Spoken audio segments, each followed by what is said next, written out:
What is up, Bills Mafia? Of course, greatly appreciate you all tuning in tonight. Of course, you're looking at Ryan Thomas here of the Thomas Take Sports podcast. Thank you so much for tuning in. Weekly Wednesdays at 8. We're about 13 minutes shy of the usual start time, but I was so anxious to hop on tonight and to deliver the show to you all that I decided to hop on a little bit earlier than I usually do, as I do realize that this show will go a little bit longer than my average shows. So this is definitely one that, making sure the mic's working here, definitely one that I wanted to hop on as soon as I could. Let you guys know that you're going to get a little bit more than what you usually do. This is not going to be your average, 25-minute to half-hour show, because what took place Sunday night between the Buffalo Bills and the New York Giants, we got a lot to discuss tonight. I do with you, and you do with me. As I always let you guys know on this Buffalo Bills post-game recapping week 6, the Bills barely beat the Giants on the national stage on Sunday Night Football. I want to let you guys know that you guys can, of course, hop on, fire away your comments in the comments section below. I greatly appreciate everybody tuning in, as you guys have been loyal, very loyal supporters of mine since I started this show back in 2015. So this is a show that means a lot to me, getting the chance to communicate with all of you, getting the chance to discuss Bills football with all of you. I greatly appreciate you guys tuning in as often as you have each and every week. And it's important to state that we are in the process of going through quite a lot as Bills fans, all together, right? This was one that I am flabbergasted to this very minute, days later. I like the fact that the show is actually 3 days after these games. If the game's on a Sunday, for 2 days rather. If it's on a Monday, I like the fact that I got a little bit of space between the games and the podcast now, so I can really kind of just dive into it for as much as I can. You know what I mean, and let it marinate a little bit more in comparison to what I did before. And this is allowing me to actually put some of my thoughts together, really break this down for the fans. And I think that the Bills Mafia has really enjoyed the space between Sunday, Monday, Tuesday, and of course, Wednesday nights at 8. So, of course, this podcast is presented by 26 Shirts. As well, this podcast is available on the Buffalo Fanbase Podcast Network. It is also on any and all social media channels for the Thomas Take Sports Podcast. I'd greatly appreciate it if you guys went on YouTube, subscribed. I'm posting a lot of additional content outside of the Buffalo Bills, whether it be fantasy football, Buffalo Sabres, or combat sports content. Greatly appreciate you guys supporting everything that I do. So let's get into it. The Buffalo Bills post-game recap. The Bills barely beat the Giants on the national stage. What I love to refer to as what happened. What happened? Well, Buffalo's once again, slow start offensively. 1 week in from the last week, 2 weeks in a row now, that Buffalo's offense has started slow, and the defense rising to the challenges that have presented themselves in the wake of plenty of injuries. Matt Milano, Trey White, DaQuan Jones. But the Bills moved to 4-2, no less. It's a 14-9 victory, but they moved to 4-2 in extremely unimpressive fashion. This was about as ugly a win as you will ever find in recent history of the NFL. 14-9. And 14-9 in a sense that, okay, you'd think, well, maybe the Bills scored 2 touchdowns to start the game and then, they got things going.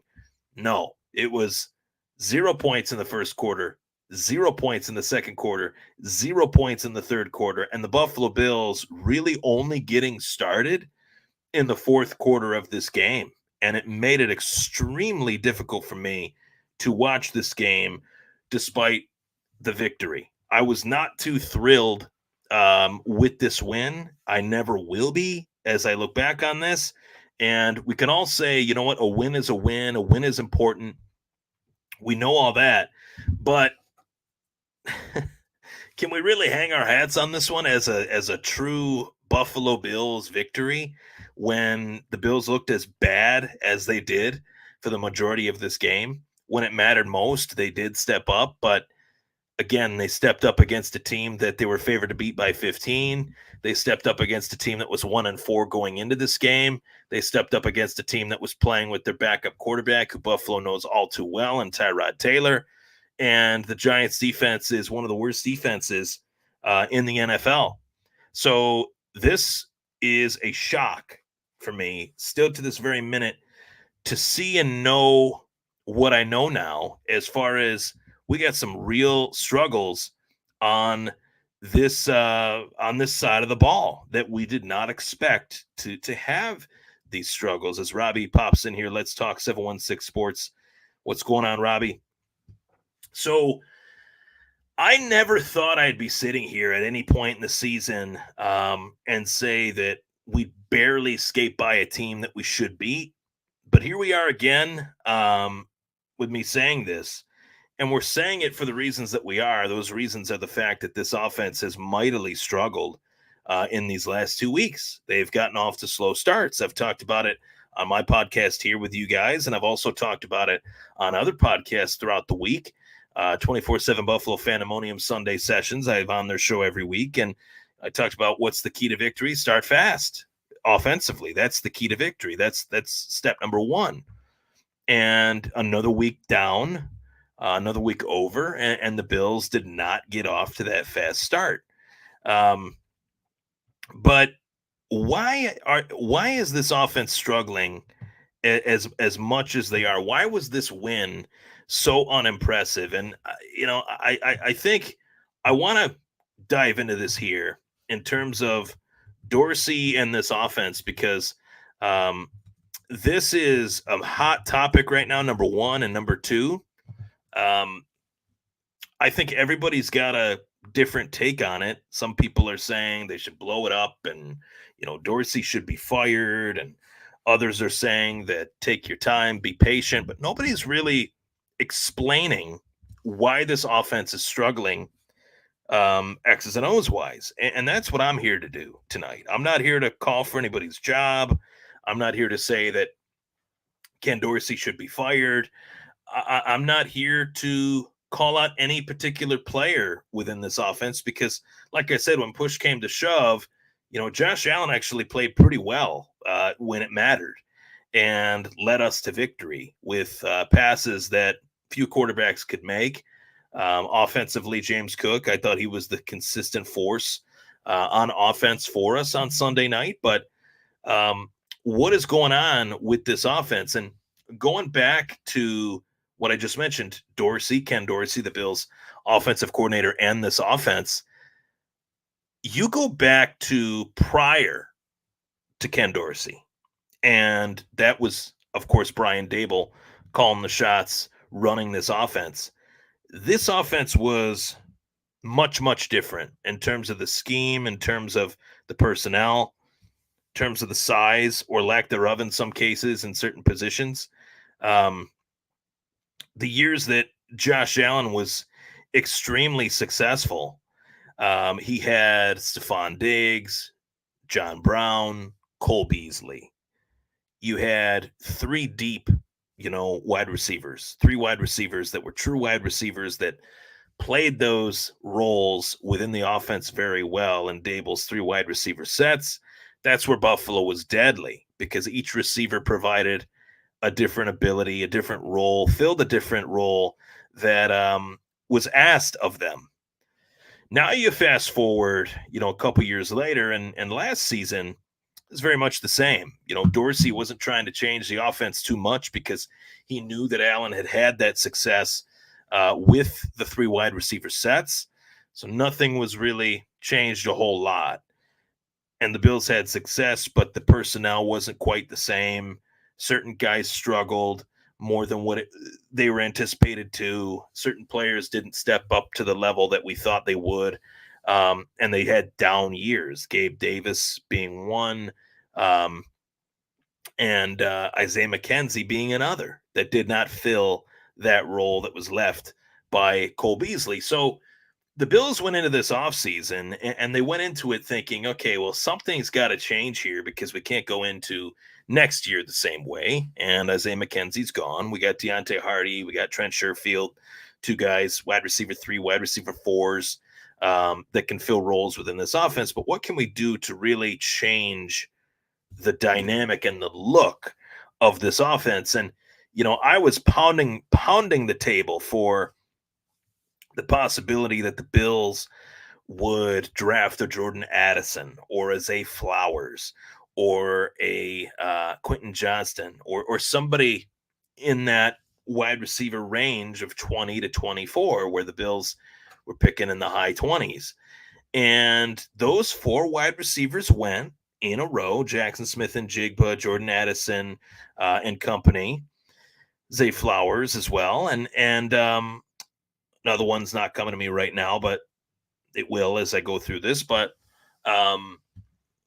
Buffalo didn't get one of those wide receivers, and I was pretty agitated. I thought that's what they needed, and they went another route altogether. They moved up 2 spots, and they ultimately added another pass catcher, but that pass catcher being Dalton Kincaid, a tight end, who I really like.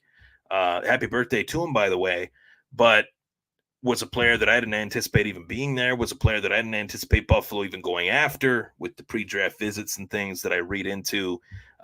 Typically those do matter. This time it didn't. Buffalo barely visited with Kincaid, and yet they got him, right? So you go into this season knowing that there's a chance that this offense is going to be dramatically different than what it was a season ago, running more 12 personnel, 2 tight end sets, Dawson Knox, Dalton Kincaid.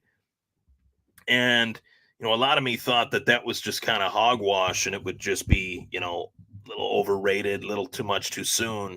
We wouldn't quite see it that much in training camp or anything like that. But then for me, seeing was believing when I went to the training camp multiple times and I saw them running predominantly these 2 tight end sets with Dawson Knox and Dalton Kincaid. And I thought this is the direction that they're going to go in. This is their bread and butter now. This is what Ken Dorsey is going to turn this offense into. And as we, are now 6 weeks, 7 weeks into the season, you look at the stats for Dalton Kincaid and for Dawson Knox. And I know Dalton Kincaid missed last week, but they're not good. They're not good stats. They're bottom level tight end statistical outputs for that position among any team. And yet this was supposed to be one of the best tight end tandems in the NFL, maybe the best. So something has to be tapped into there. And I think this change has caused a little bit more of a confusion among Ken Dorsey and Josh Allen than what they thought it would. And I also believe that this is something that they have to work on. Clearly, something has to be fixed with this. But what is it in particular that has to be worked on? Well, it has to be apparent now moving forward. We know who the number 1 option is in this offense. It's Stephon Diggs. But who's the number 2 option? Who is the realistic number 2 option for Josh Allen? If that's Gabe Davis, fine. Who's the number 3 option? Is it Dalton Kincaid? Is it Dawson Knox? Is it Deontay Hardy? Is it Trent Sherfield? I think each week they should know who these players are and how they're ranked and how they're tiered. And obviously that's within their game plan, hopefully moving forward. But then the game transpires and Diggs is double covered. Davis has got the case of the dropsies. Allen's a little bit more reluctant to throw him when he can't rely on him as much as he can. More on that a little bit later. But the dynamic, the structure, the breakdown of this offense is changing, and it's changing week to week for the worst. I think the confusion is there amongst Allen as well as Dorsey that, hey, this is not the offense we wanted to run. Maybe we go back to the well of doing those 3 wide receiver sets. We alternate Knox and Kincaid. I'm not saying that they're going to do that, but it's a possibility because something has to change. This game has to be the moment where that changes, because this was a game that should have never been a game. This should have been a one-sided blowout with Buffalo swinging the hammer, due to the fact that the Giants are decimated on offense and on defense, and they're not a well-coached team. And I've said it. I said it last year for the guy that won Coach of the Year, and I'll say it again. Even coming off of this game where the Buffalo Bills were, stifled, Brian Daboll was essentially the John Gruden to Sean McDermott's Bill Callahan in this one. So I what I mean by that is, dating back to 2002, John Gruden, Bill Callahan, they were, 2001, they were head coach of the Raiders, offensive coordinator to the Raiders. Gruden gets traded. He goes to the Tampa Bay Bucs. Later that year, they're both playing each other in the Super Bowl. John Gruden led the Bucs to a 48-21 victory, where Rich Gannon, who was arguably the MVP of that year, threw 5 interceptions in that Super Bowl. John Gruden knew what was coming. Monty Kiffin knew what was coming, due to the fact that the offense that Oakland was running was the same exact one that was there when John Gruden was there. And that was Brian Daboll's only advantage in this game. I talked about that multiple times leading up to the game. The one advantage that the Giants do have is that Brian Daboll knows Ken Dorsey's offense because it's his. He just coached it. But if Ken Dorsey adjusts, then, and by adjusting, I mean 2 tight end sets, you get this inactive injury report, and you see Dalton Kincaid's not even playing. Well, there goes that. You got Dawson Knox, and a player that I really like who actually scored a touchdown in Sunday night's game, Quentin Morris, out there as the 2 tight ends. And you think to yourself, okay, well, maybe the offense was just flat. Maybe there was just no urgency. I think all those things are true. I think what I am saying is true. Obviously, it's my opinion. Of course, you guys can agree to disagree, whatever. But I think this 12 personnel idea has thrown this offense a little bit off track from just being simple. And Allen, 3, 4, 5, 6, 7 step drop and getting the ball to the open receiver. That's the job of the quarterback. Essentially working the ball down the field, finding the open receiver, and putting the ball in his hands. And it sounds so easy. It's not. It's the hardest position, toughest position in the game, but the most important position in the game for a quarterback that is as great as Allen is. That's an adjustment that just has to be made. This offense is way too good to put out an effort like that. And I don't think Dorsey should be fired. I'm not calling for anybody's job, like I said, but this was his baby to use now. This was his toy. First season, get all the rookie play caller vibes off. Shrug those off. Now you're in your second year as a OC for the Buffalo Bills with Pro Bowl caliber talent, league, leading talent on that side of the ball that you're coaching, and these are the results that we're getting. So if these results don't change, I will say that something will change. And that's not going to be Josh Allen getting his pink slip. That's going to be, or walking papers, rather. That's going to be Ken Dorsey getting his walking papers if nothing changes. And I mean, by the end of the year, he won't be able to come back. That's just, Buffalo will demand that he will not come back. And Sean McDermott will have to listen, because it'll be either Dorsey or McDermott. And McDermott is not going to do anything to put his head coaching tenure in jeopardy. So that's a little bit of forecasting for the future. This Bills offense, though, everything wasn't all bad. They did score 14 points. they did do enough to win the game, but this offense makes it so much harder than it has to be with the talent that it has. And I go back, I watch it, and it's just the synchrony of the plays. It just doesn't fit, just doesn't make sense. Down and distance situational football is just not there. And 2 weeks in a row, you go back to Jacksonville. They didn't score so they only scored 7 points in the half. It was 11-7 in the first half of that game in London. And I've read all sorts of things, fans saying, "Oh, well, London really threw this team off." I'm not in that headspace. I'm beyond that. You were at home. We had the whole game, the whole week rather, to prepare, just like they did, and playing backups, and that effort was what it was. It was hard to watch, and it was very frustrating. But there were takeover players of the game, and the shining light of this game, as abysmal and as frustrating as it was the Buffalo Bills defense. This defense was phenomenal. I can't say many bad things about the way Sean McDermott has called this defense this year. This defense has been much better, much more opportunistic, much nastier.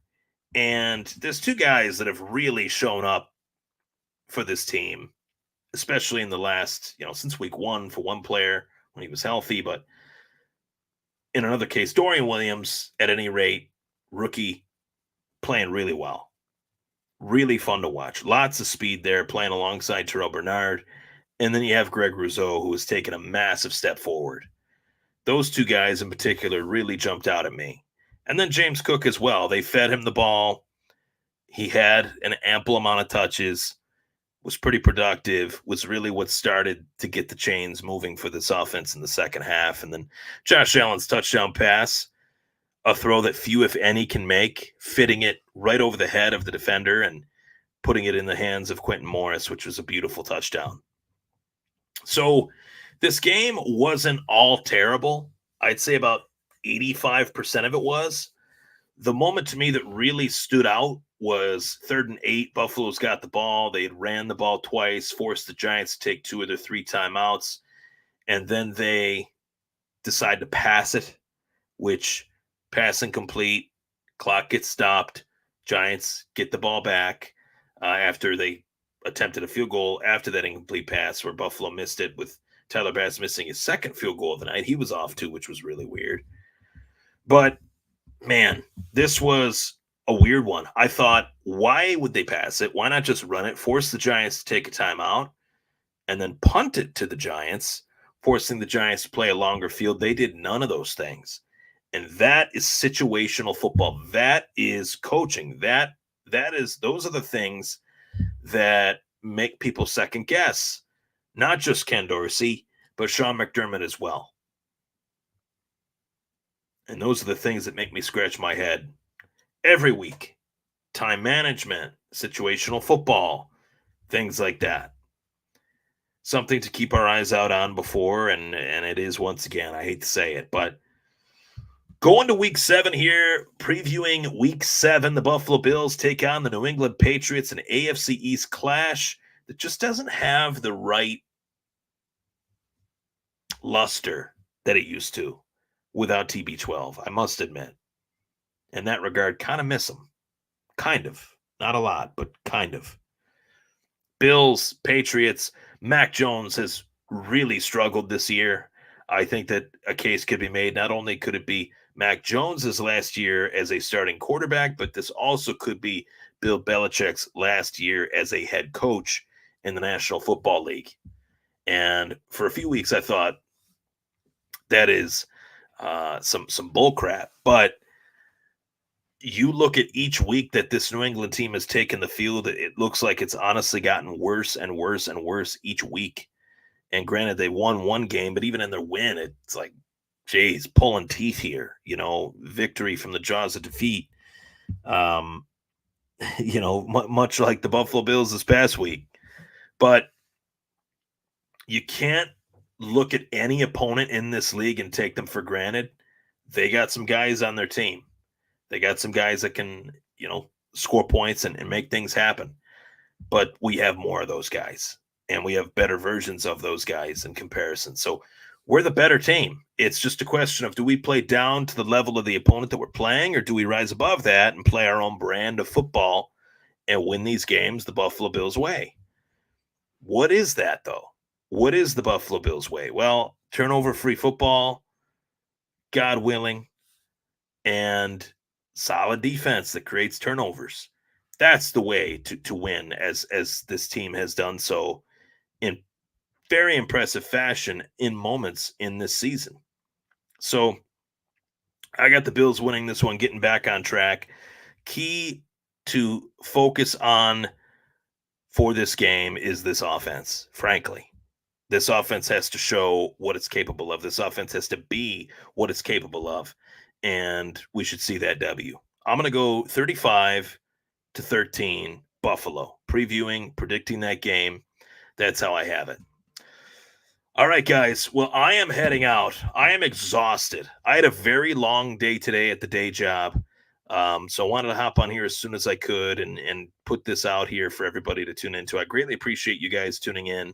And I'll be back next week. And I greatly look forward to it. Go Bills.